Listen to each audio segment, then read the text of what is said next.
Hello everyone, good morning and welcome to my YouTube channel. तो इस video में हम कवर करने वाले हैं इम्पोर्टेंट आपकी जो उत्तराखंड के मोस्टली रचनाकार हैं उनको। जैसे कि फर्स्ट क्वेश्चन है, हम जो देखते हैं काव्य संग्रह किसके द्वारा रचित है। हम जो देखते हैं काव्य संग्रह है और इसकी रचयिता या इसको किसके द्वारा रचित किया गया है इसको आपने बताना है। और आपके ऑप्शन यहाँ पर देख सकते हैं, शैलेश मटियानी, लाल चतुर्वेदी, मंगलेश डबराल या शेखर जोशी। सो यहाँ पर हम जो देखते हैं जो काव्य संग्रह है ना, ये आपको याद रखना है मंगलेश डबराल। जो मंगलेश डबराल जी हैं इनके 5 काव्य संग्रह और 5 काव्य संग्रहों में से एक है हम जो देखते हैं। इनके अलावा 4 पहाड़ पर लालटेन, पहाड़ पर लालटेन, घर का रास्ता, नए युग के शत्रु और आवाज भी एक जगह, ये क्या है इनकी काव्य संग्रह है। मंगलेश डबराल जो है ये तो पद्य इनकी रचना थी, ठीक है। इनके द्वारा गद्य संग्रह, लेखक की रोटी, कवि का अकेलापन और इनका एक यात्रा वृत्तांत है एक बार आयोवा। एक बार आयोवा इनके द्वारा यात्रा वृत्तांत लिखा गया है। और इनकी गद्य संग्रह जो है लेखक की रोटी, कवि का अकेलापन, ये भी इन्हीं की रचना है, इस चीज का ध्यान रखना, ठीक है।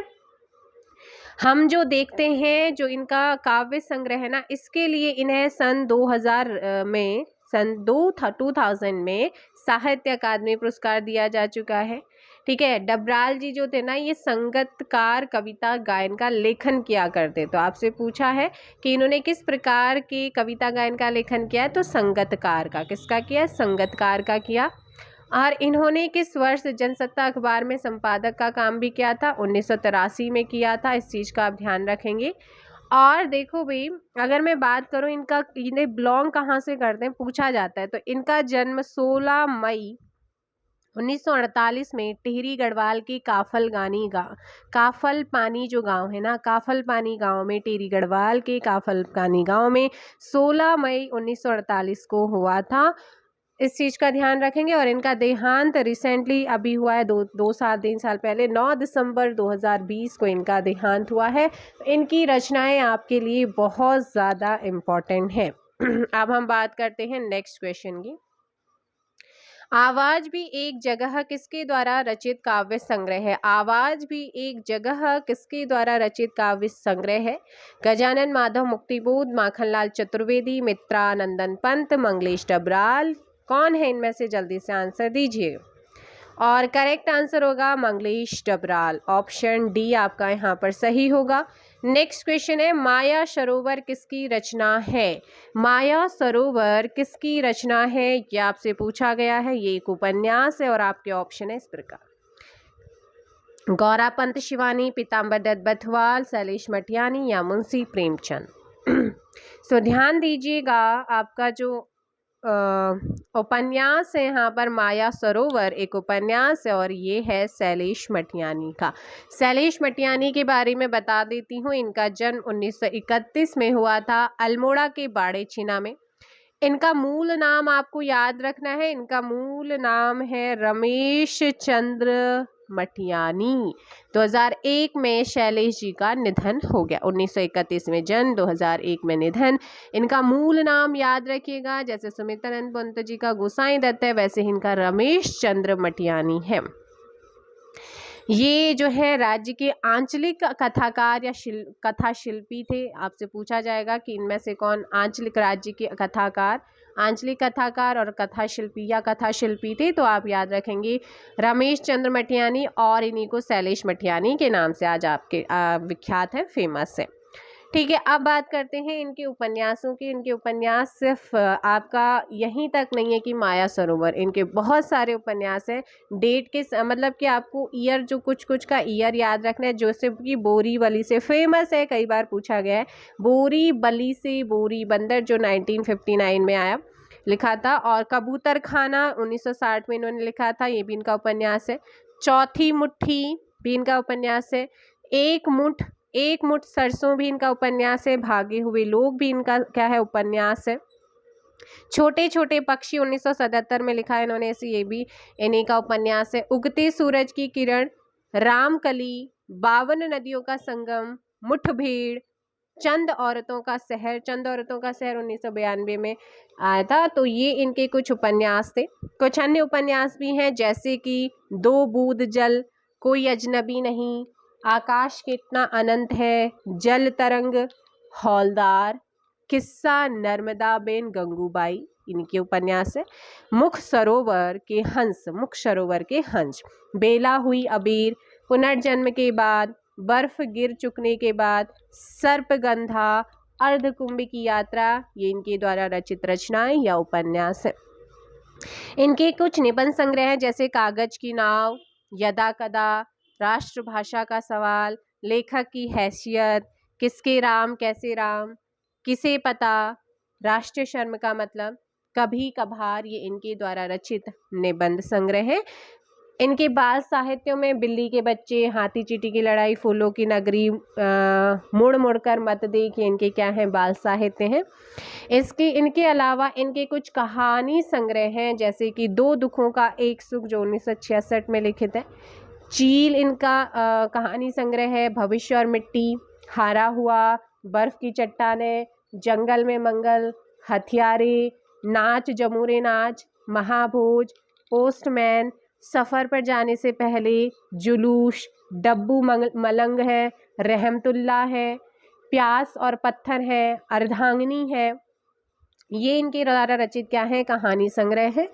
एंड बीबीसी ने दो दुखों का एक सुख नाट्य जो है ना, इसका रूपांतरण प्रसारण किया था, ये चीज़ आपने याद रखना। और 1994 में कुमाऊं विश्वविद्यालय द्वारा डी.लिट की उपाधि ने दी गई। 1999 में उत्तर प्रदेश हिंदी संस्थान ने इन्हें लोहिया सम्मान दिया। पूछा जाएगा कि कब इन्हें दिया, किसने दिया, ठीक है। एंड इन्होंने डी.लिट की उपाधि कब ली है, इस तरीके से पूछेगा। 1983-84 का जो उपन्यास है मुठभेड़, उसके लिए इन्हें बिहार फणीश्वरनाथ रेणु पुरस्कार मिल चुका है। महाभोज कहानी के लिए उत्तर प्रदेश का जो हिंदी संस्थान है ना, हिंदी संस्थान का प्रेमचंद पुरस्कार इनको मिल चुका है। मटियानी जी की प्रथम कहानी संग्रह था मेरी 33 कहानियां, 1961 में प्रकाशित हुई है, इनका पहला कहानी संग्रह। शैलेश मटियानी ने विकल्प और जनपक्ष नाम की जो पत्रिकाएं थी ना, उनका भी प्रकाशन किया है, इस चीज का आपने याद रखना। और शैलेश जी ने अमर कहानी पत्रिका के लिए सबसे पहले शक्ति ही जीवन और दोराहा नामक लघु उपन्यास भी लिखे थे। बहुत इंपॉर्टेंट है शैलेश मटियानी, इस चीज का ध्यान रखेंगे। ये था इनके बारे में पूरा का पूरा ब्यौरा जो आपको बता दिया। नेक्स्ट क्वेश्चन आप लोगों के सामने है, भागे हुए लोग किसका उपन्यास है? भागे हुए लोग किसका उपन्यास है? आपके ऑप्शन है शैलेश मटियानी, हजारी प्रसाद द्विवेदी, राजेश जोशी या राहुल सांकृत्यायन। शैलेश मटियानी।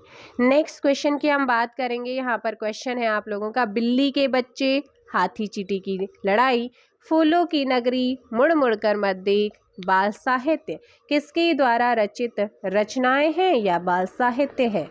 ऑप्शन हजारी प्रसाद द्विवेदी, मुंशी प्रेमचंद, शैलेश मटियानी, महादेवी वर्मा।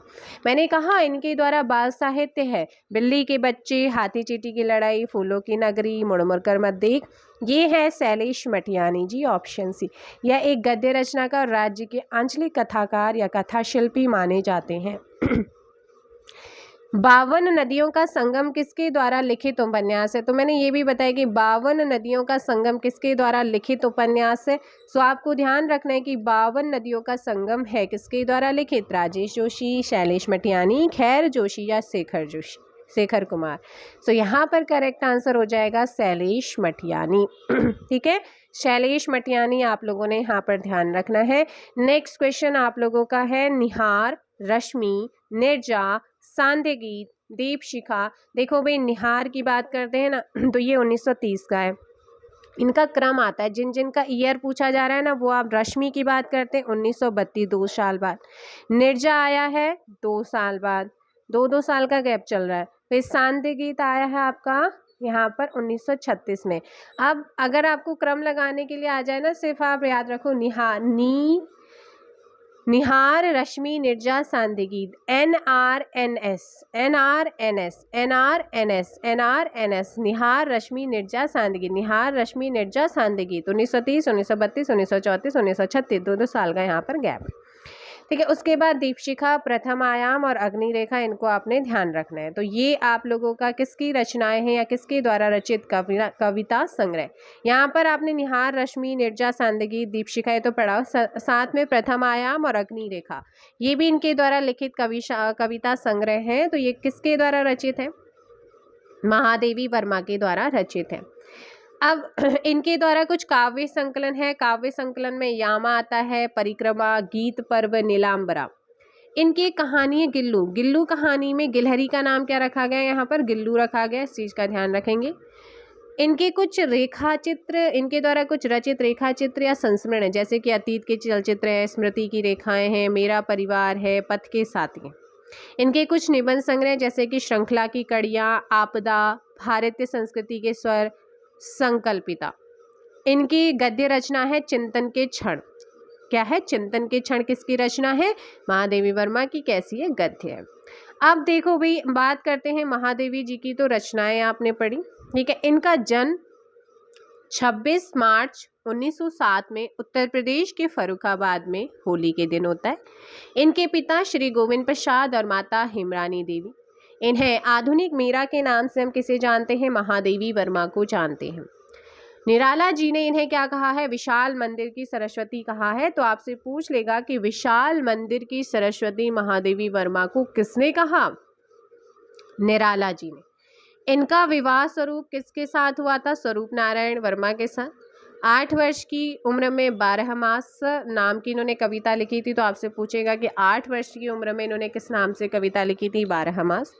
इन्होंने कुछ वर्षों तक चांद और साहित्यकार नामक जो पत्रिका थी ना, उसका भी संपादन किया। और महादेवी वर्मा ने इलाहाबाद, वर्तमान का प्रयागराज में साहित्यकार संसद की भी स्थापना की और भारत में महिला कवि सम्मेलन की नींव इन्हीं के द्वारा रखी गई। 1936 में महादेवी वर्मा ने नैनीताल का जो रामगढ़ है वहां पर बंगला बनवाया, जिसका नाम रखा था इन्होंने मीरा मंदिर। मधुर मधुर मेरे दीपक जल कविता की जो पंक्तियां हैं वो किसके द्वारा रचित है? महादेवी वर्मा के, जिसका भाव विरह और रहस्य में व्यक्त है। 1923 में महादेवी वर्मा ने महिलाओं की पहली प्रमुख पत्रिका जो थी चांद, उसका कार्यभार संभाला। महादेवी वर्मा का फेमस संस्मरणात्मक रेखा चित्र भक्तिन स्मृति की रेखाएं संकलित है। और भक्तिन रेखा चित्र जो है ना, इसमें मुख्य किरदार है किसका? लक्ष्मी का। गांठ बांध लो दिमाग में, कहीं पर भी फिट कर लो इसे। पूछ लेगा कि भक्तिन स्मृति की जो संस्मरणात्मक रेखा चित्र भक्तिन स्मृति की रेखाएं किसके द्वारा संकलित है? महादेवी वर्मा की। और इसका मुख्य किरदार कौन है? तो वो लक्ष्मी है, ध्यान रखें। एंड दूसरी चीज, इन्हें 1956 में पद्म भूषण और 1988 में इन्हें पद्म विभूषण सम्मान से नवाजा जा चुका है। और महादेवी वर्मा जो कि निर्जा आपका 1934 में आया था, उसके लिए इन्हें सेक्सेरियर सम्मान भी दिया जा चुका है। और 1982 में जो इनका यामा क्या है? इनकी रचना है, इनका काव्य संकलन है, इसके लिए इन्हें ज्ञानपीठ पुरस्कार मिला है 1982 में। और महादेवी वर्मा जी ने हमारा जो तीसरा विश्व हिंदी सम्मेलन हुआ था ना, वहाँ पर पार्टिसिपेट भी किया था। और 1979 में साहित्य अकादमी की सदस्यता ग्रहण करने वाली महादेवी वर्मा पहली महिला है, ठीक। और इनका देहांत 11 सितंबर 1987 को इनका देहांत हो जाता है। झरोखा, विषकन्या, अपराधनी, पुष्पहार, मृणमाला की हंसी किसके द्वारा रचित कहानियां हैं? बताइए जल्दी से। आपसे पूछा गया है, फटाफट आंसर दीजिएगा। यहाँ पर झरोखा, विषकन्या, अपराधिनी, ठीक है। अपराधिनी, पुष्पहार, मृणमाला की हंसी किसके द्वारा रचित कहानी है? सो ये आपको याद रखना है, झरोखा, विषकन्या, अपराधिनी, पुष्पहार, मृणमाला की हंसी, ये कहानी है। और ये कहानी है गौरापंत शिवानी के द्वारा रचित। बहुत इंपॉर्टेंट है। गौरापंत शिवानी का जन्म 17 अक्टूबर 1923 ईस्वी को राजकोट में हुआ, गुजरात में। और मूल रूप से निवासी हैं ये अल्मोड़ा की। और 2003 में इनका क्या हो गया था? निधन हो गया था। ठीक है, 21 मार्च 2003 को न्यू दिल्ली में। गौरा पंत को अभी तक जो सम्मान मिले हैं उसमें है भारत तेंदु हरिचंद सम्मान 1979, पद्मश्री 1981 और 1997 में इन्हें हिंदी सेवा निधि राष्ट्रीय पुरस्कार से सम्मानित किया गया। इनके कुछ उपन्यास हैं जैसे कि 14 फेरे, गहरी नींद, अतिथि, गेंदा, मायापुरी, भैरवी, स्वयं सिद्धा, आकाश, रीति विलाप, कैजा कैजा, कालिंदी और कृष्णाकली इनके द्वारा रचित क्या है? उपन्यास है। इनके द्वारा रचित कहानी आपको पता है। इनके कुछ रचित संस्मरण है जैसे जालक, ठीक है, जालक है, स्मृति कलश है, और इनके द्वारा रचित आत्मकथा जैसे सुनहु तात, यह अमर कहानी, ये इनकी आत्मकथा याद रखना। लाल हवेली 1965 इनका एक यात्रा वृत्तांत कहानी, रुकिएगा लाल हवेली 1965, सोने दे, रथिया कथा कहानी के लेखक कौन है? ये कहानियां हैं इनकी। लाल हवेली है 1965 में, सोने दे, दूसरी कहानी रथिया र आधा था और पूरा यह रथिया कथा कहानी भी इन्हीं के द्वारा लिखी गई है। चरवैती नाम से यात्रा वृत्तांत किसने लिखा था? तो चरवैती नाम से जो यात्रा वृत्तांत है वो किसने लिखा था? ये भी गौरापंत शिवानी के द्वारा लिखित है। इस चीज का ध्यान रखेंगे। आंसर हो जाएगा ऑप्शन सी। नेक्स्ट क्वेश्चन की बात करते हैं। मुंशी प्रेमचंद्र जी के द्वारा रचित अंतिम कहानी कौन सी है? मुंशी प्रेमचंद्र जी के द्वारा रचित अंतिम कहानी आपसे पूछी गई है। अगर अंतिम कहानी की मैं बात करूँ ना तो वो है आपकी 1936 में अंतिम कहानी थी आपका कफन। कौन सी थी? कफन थी। प्रेमचंद जी का अधूरा उपन्यास कौन सा था? मंगल सूत्र था। कौन सा था? मंगल सूत्र इनके द्वारा रचित अंतिम उपन्यास है। ठीक, अब बात करते हैं हम मुंशी प्रेमचंद्र जी की। इनका जन्म हुआ था 31 जुलाई 1880 को बनारस के लम्ही गांव में इनका जन्म होता है। इनका मूल नाम याद रखना है, जैसे शैलेश मटियानी जी का मूल नाम रमेश चंद्र मटियानी बताया था, वैसे ही इनका मूल नाम है धनपत राय श्रीवास्तव, मुंशी प्रेमचंद का। प्रेमचंद ने अपने लेखन की शुरुआत किस भाषा से की थी? उर्दू में इन्होंने शुरुआत की थी। उर्दू में नवाब राय नाम से इन्होंने क्या थी? अपने लेखन की शुरुआत की थी, ये पूछा जाता है। इनकी पत्नी शिवरानी देवी थी। प्रेमचंद के पिता अजायब राय, माता आनंदी देवी। ठीक है। दया नारायण निगम ने धनपत राय को प्रेमचंद नाम दिया। तो प्रेमचंद नाम किसने दिया है? दया नारायण निगम ने। इनके पुत्र अमृत राय ने इन्हें कलम का सिपाही नाम भी दिया है। इनकी अन्य उपनाम जैसे भारत का मैक्सिम गोरकी, उपन्यास कहानी का सम्राट, कलम का मजदूर, ये इनके क्या है? अन्य उपनाम है। प्रेमचंद्र ने जमाना जो कि उर्दू है, माधुरी, मर्यादा, हंस और जागरण आदि पत्रिकाओं का भी संपादन किया। और 8 अक्टूबर 1936 को इनका देहांत हो जाता है। 1980 में इनके नाम पर कितने पैसे का टिकट जारी होता है? 30 पैसे का टिकट इनके नाम पर जारी होता है। अच्छा, एक बहुत इंपॉर्टेंट क्वेश्चन जहां पर हमेशा कंफ्यूजन रहता है, प्रेमचंद्र की जीवनी कलम के सिपाही के रचनाकार कौन है? अमृत राय है। और प्रेमचंद्र की जीवनी कलम के मजदूर के लेखक कौन है? तो इनकी जो जीवनी है, एक देखो, प्रेमचंद की जीवनी कलम के सिपाही के तो अमृत राय है, और इन्हीं की एक और जीवनी है कलम के मजदूर, जिसके लेखक कौन है? मदन गोपाल। अब कंफ्यूज मत होना, ठीक है। इनका अधूरा उपन्यास कौन सा? मंगल सूत्र है, आपको पता चल गया है। मरने के उपरांत इनकी कहानी संग्रह है मानसरोवर। मानसरोवर नाम से कितने खंडों में संकलित है? 8 खंडों में उसे संकलित की गई कहानी संग्रह गुप्तधन 2 भागों में विभक्त थी। प्रेमचंद का पहला उपन्यास पूछेगा तो वो था आपका प्रेमा। मूल रूप से ये उर्दू में था, 1907 में आया। सेवा सदन 1918 में इनका पहला हिंदी लिखित उपन्यास था, तो याद रखना है सेवा सदन 1918 में आया। इनके द्वारा लिखित पहला क्या था? हिंदी उपन्यास। इनके अन्य उपन्यास में जैसे आपने पढ़ा भी होगा, प्रेमाश्रय है, रंगभूमि, निर्मला, कायाकल्प, गबन, कर्मभूमि, गोदान, प्रतिज्ञा, अहंकार और मंगलसूत्र, मंगलसूत्र और अहंकार अपूर्ण अधूरे हैं। और गोदान प्रेमचंद्र का अंतिम उपन्यास और कहानी कफन अंतिम कहानी, उपन्यासों में गोदान इनका अंतिम उपन्यास 1936 में है। इनकी कुछ कहानियां हैं जैसे कि पंच परमेश्वर, दो बैलों की कथा, बड़े भाई साहब, पूस की रात, कफन, गुल्ली डंडा, दूध का दाम, बड़े घर की बेटी, बूढ़ी काकी, नमक का दरोगा, बैंक का दिवाला, शराब की दुकान, सौत 1914 में ये आपका शामिल। प्रेमचंद की प्रथम कहानी ईदगाह बाल मनोविज्ञान से संबंधित है, जिसका मुख्य पात्र आपको याद रखना है हामिद, आपने पढ़ी भी होगी ये कहानी। एंड यहाँ पर बात करते हैं, इन्होंने 3 नाटकों की रचना की थी, जिसमें संग्राम है, संग्राम, करबला और प्रेम की वेदी इसमें आता है। निबंध संग्रह इनके हैं जैसे कुछ विचार, स्वदेश, पुराना जमाना, नया जमाना, स्वराज के फायदे और चांद, ये इनके द्वारा लिखित निबंध संग्रह है।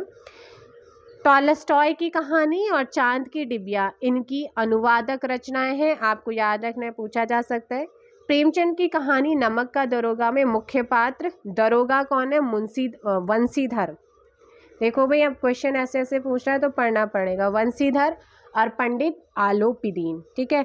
सूरदास की झोपड़ी प्रेमचंद्र द्वारा लिखित उपन्यास रंगभूमि का एक अंश है, ये भी आपने ध्यान रखना है। तो ये हो चुके हैं आपके इम्पोर्टेंट मुंशी प्रेमचंद जी से रिलेटेड जितने भी क्वेश्चन अगर पूछेगा तो मैं उम्मीद करती हूँ कि वो यहीं से पूछे। अब बात करते हैं हिंदी साहित्य की भूमिका किसके द्वारा रचित जो है रचना है। हिंदी साहित्य की भूमिका किसके द्वारा रचित यहाँ पर आपकी रचना है, जल्दी से बताइएगा। तो हिंदी साहित्य की भूमिका, हिंदी साहित्य का उद्भव व विकास और कबीर जो रचनाएं हैं ना, वो हैं यहाँ पर हजारी प्रसाद द्विवेदी की। किसकी रचनाएं हैं? हजारी प्रसाद द्विवेदी की।